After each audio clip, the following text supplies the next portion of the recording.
Dê an xuşk. Li golekê xortek dê û xuşka xwe di sendalekê de digerîne. Dinê bihar e, bayekî şêrîn li ser rûyê avê şîn pêlên sivik çêdike û wek dergûşekî sendalê dihêjîne.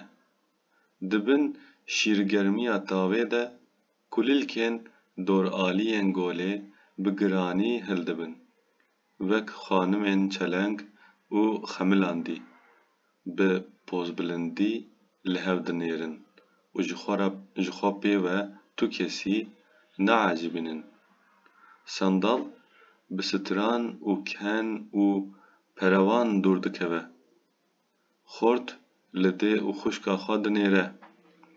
Ji şa û kêfxweşbûna wan xwe çiqa bextiyar dizane û hişmetkar li dîya xwe a pîr, lê hîn çeleng û narin û li xuşka xwe a ciwan, şepal û dîlber temaşe dike.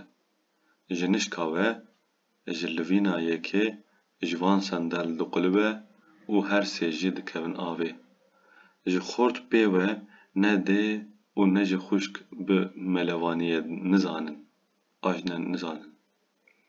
Xort hewar û zarînên wan dibihîse û cigera wî diperite.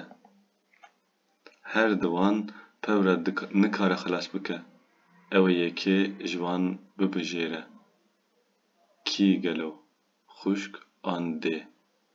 Ez dikim nakim tu tiştî tê dernaxînim, ka hûn jî pê mijûl bibin û hinekî xwe biêşinin. Yanî ev xort her di wan pewre nikare xilas bike. Ew ê yekê ji wan bibijêre. Yekî bifiltîne, xilas bike. Kîjan? Xuşk an dê. Havar hejmar 44 Gulan 1942